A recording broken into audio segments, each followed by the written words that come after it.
এটা হচ্ছে আমাদের গ্রামের নতুন বাড়ি, মোটামুটি রেডি হয়ে গেছে, প্লাস্টার করলে হয়ে যায়। দেখো প্লাস্টার করার জন্য ভাড়াও বাঁধা হয়ে গেছে। আর এটা আমাদের উপরের বড় একটা ডাইনিং হল। তো এখানটা একটা গোল করে মানে প্লাস্টার করার সময় এখানটা একটা ডিজাইন করে দেবে সুন্দর। গুড মর্নিং বন্ধুরা, কেমন আছো তোমরা সবাই? আশা করছি তোমরা সবাই ভালো আছো। আমার আরও একটি নতুন ব্লগে তোমাদের সবাইকে স্বাগত জানাই।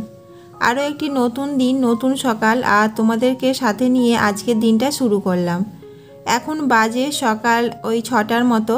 তো আজকে উঠতে একটু দেরি হয়ে গেছে, তো মিস্ত্রিরা আসার টাইম হয়ে গেছে, মানে আমাদের নতুন ঘরে যে মানে এখনও তো কাজ চলছে, তো সেই জন্য একটু তাড়াতাড়ি করে কাজ সারছি।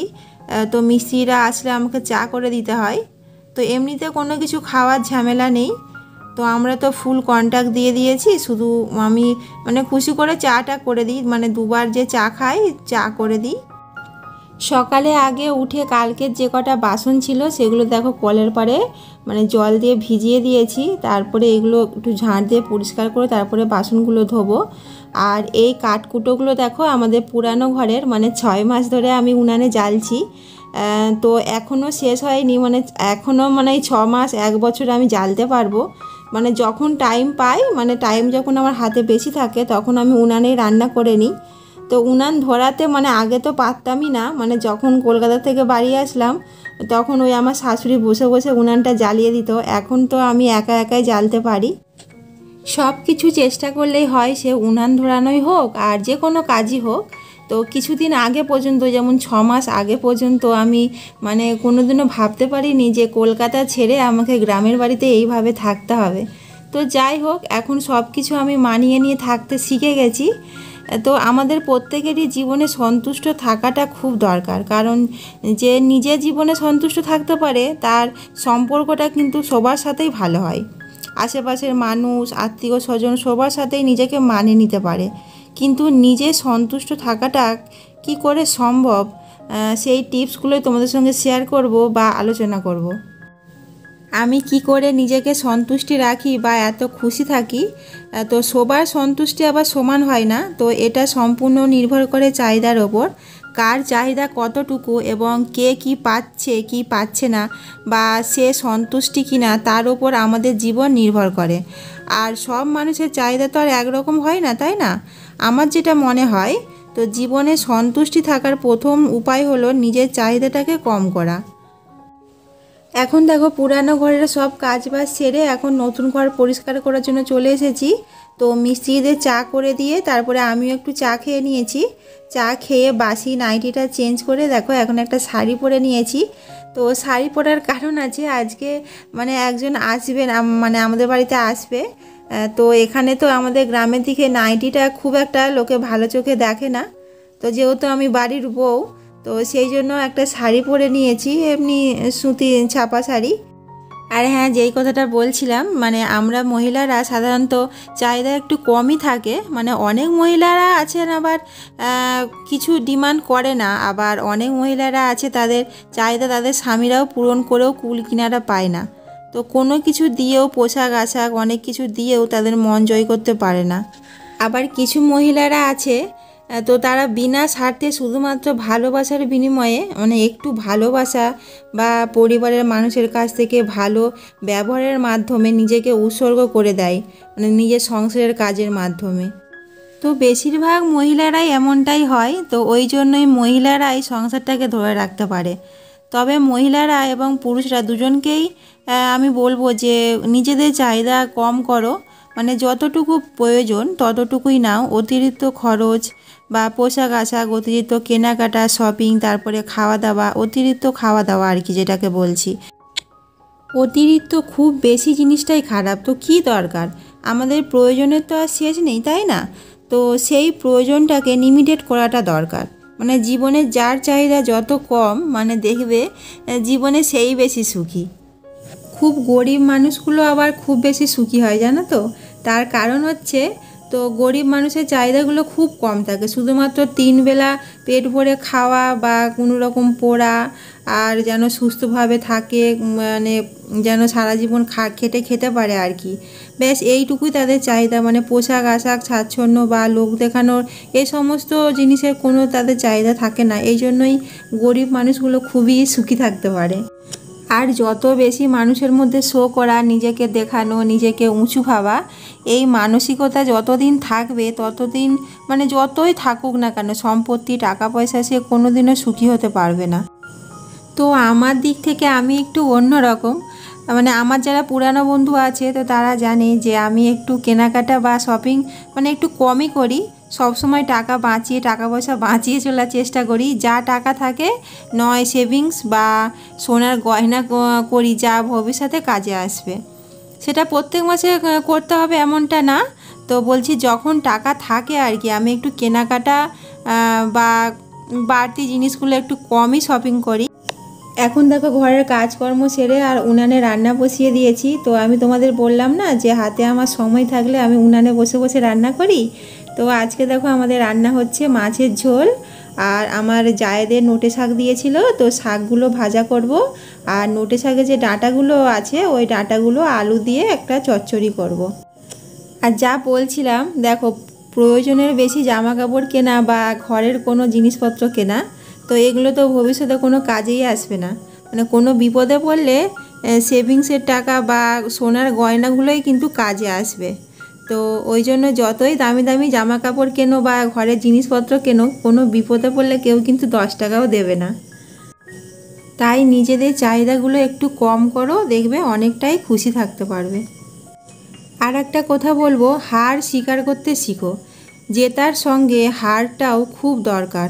আমরা প্রত্যেকেই জীবনে জিততে চাই, মানে যেটা আমরা আশা করে থাকি সেই জিনিসটা আমাদের মনের আশা পূরণ করতে চাই, তার পিছনে একটা জেদ থাকে এবং জেদের বশেই আমাদের সেই কাজটা করার উৎসাহটাও বাড়ে। তো এই জেদটা ভালো, কিন্তু সব ক্ষেত্রে জেদি হওয়াটা ভালো নয়, মানে বিশেষ করে সাংসারিক জীবনে।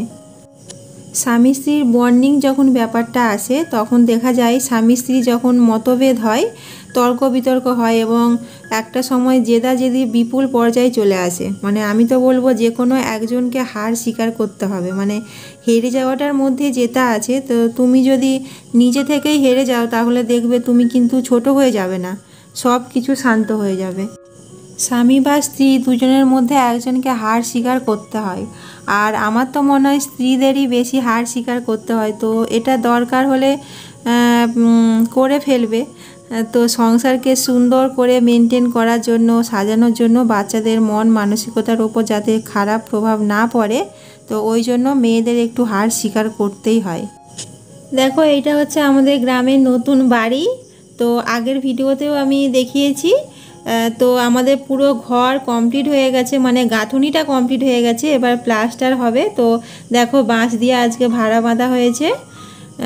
তো চলো ভেতরে তোমাদের দেখিয়ে দিই। তো নিচেটা আমি একবার ঘুরিয়ে দেখিয়ে দিয়েছিলাম, তো একটা দিদিভাই আমাদের দোতলার উপরে মানে কীরকম কি হয়েছে সেটা দেখতে চেয়েছে। তো আজকে দোতলার উপরটা আমি দেখিয়ে দেবো। আর একদিকটা তো আমি থাকার জন্য দেখতে পাচ্ছ জায়গা করে দিয়েছে, মানে 2টো রুম আর বারান্দা। আর আগে উপরের কাজ কমপ্লিট করে তারপরে আবার নিচে ধরবে। আর এই দেয়ালটা আজকে গাঁথা হয়েছে। এই যে দেখো এখানে একটা জানলা হয়েছে আর একটা দরজা। তো আমাদের ঘরটা যেহেতু রাস্তার ধারেই, তো এখানে একটা ব্যালকনি আছে ছোট করে, আর এর উপরেও একটা ব্যালকনি হবে, আর দোতলায় আর একটা ব্যালকনি আছে, খোলা মানে বারান্দা আছে। চলো উপরে তোমাদের একবার দেখিয়ে দিই ভালো করে ঘুরিয়ে।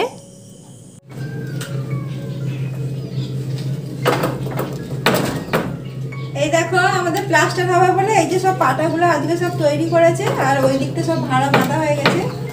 আর এইটা আমাদের উপরের বড় একটা ডাইনিং হল। এইখানে যে মানে নিচে যে এখানটা রুম আছে, তো এই রুমটা আর হবে না, এটা পুরোটা ডাইনিং হল থাকবে, অনেক বড় হল। আর এইখানটা একটা ডিজাইন হবে, তো এখানটা একটা গোল করে মানে প্লাস্টার করার সময় এখানটা একটা ডিজাইন করে দেবে সুন্দর করে। আর উপরে তো 3টে রুম হয়েছে, এই যে 1টা 2টো 3টে। এই দেখো এটা উপরের বাথরুম, আর এটা হচ্ছে আমাদের কিচেন। তো নিচে আমাদের দুটো বাথরুম আছে আর উপরে আমরা একটাই বাথরুম করেছি। এটা একটু রাউন্ড করে দিয়েছে। তো এইটা আমাদের কিচেন আর ওইটা বাথরুম। এই একটা রুম, দুটো রুম, তিনটে রুম, এখানে লাইন ধরে মানে পরপর তিনটে রুম আছে। আর এইদিকে পুরোটা ডাইনিং হল। তোমাদের সামনে থেকে ভালো করে মানে ব্যাক ক্যামেরায় দেখে দিচ্ছি। এই দেখো পুরো এটা ডাইনিং হল, দেখতে পাচ্ছ পুরোটাই ডাইনিং হল। আর এই যে সামনেটা একটা ছাদ আছে, এই দিকটা একটা ছাদ আছে।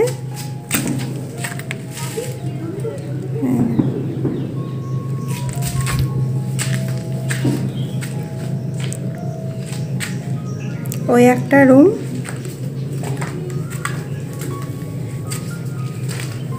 এই দেখো এই একটা রুম আছে।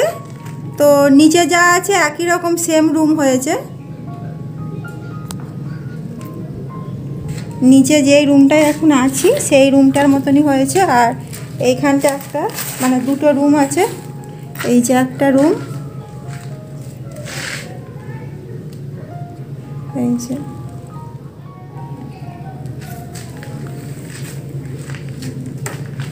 এই একটা রুম। আর এই রুমের সাথেই আমাদের মানে রাস্তার দিকে একটা ব্যালকনি আছে, খোলা ব্যালকনি আছে। তো এইটা আমি খোলাই রাখবো। আবার এই দিক দিয়ে একটা মানে কাঁচ লাগানোর জন্য মানে স্লাইডিং দেওয়ার জন্য একটা বড় করে দরজার মতন করা হয়েছে। এইখান থেকে আবার ডাইনিং হল শুরু হচ্ছে। এই যে দেখতে পাচ্ছ ডাইনিং হলটা এত বড়, মানে এই মাথা থেকে একদমই ওই দিকটা এত বড় ডাইনিং হল। তো একটা ছোটোখাটো অনুষ্ঠান হলে বাড়িতে, তো এই বাড়িতেই হয়ে যাবে আমাদের। এই দেখো এই দিক থেকেও বারান্দার মানে ব্যালকনির এইটা দিয়েও যাওয়া যাবে ঘরের দিক দিয়ে, আর মানে ডাইনিং দিয়েও যাওয়া যাবে। এখন বাজে দুপুর 2টোর মতো। তো মিস্ত্রিরা সবাই কাজ থেকে বাড়ি চলে গেছে। এখন দেখো বালতি আর মগটা নিচে নামিয়ে নিয়ে যাচ্ছি। তো জল খাওয়ার জন্য মিস্ত্রিদের দিতে হয়। 2-3 বালতিতে আমার জল শেষ হয়ে যায় এত গরমে। তো যাই হোক, উপরে ছাদটা আজকে দেখালাম না, উপরে প্রচণ্ড রোদ। আর এখন দেখো মিস্ত্রিরা চলে গেছে আর এই দরজাটাও আমি লাগিয়ে দিচ্ছি। তো মিস্ত্রিরা চলে যাওয়ার পর এই দুপুরবেলা এখানে চাবি দিয়ে দিই, এখানে আর খুলি না। আর উঠোনের দিকে যে একটা দরজা আছে ওখান থেকে আমরা যাতায়াত করি। এখন দেখো স্নান টান করে ভাত খেতে বসে গেছি। তো প্রচণ্ড খিদে পেয়ে গেছে। তো আজকের ব্লগটা এই পর্যন্তই। সবাই ভালো থেকো, সুস্থ থেকো। আর আজকের মতো টাটা।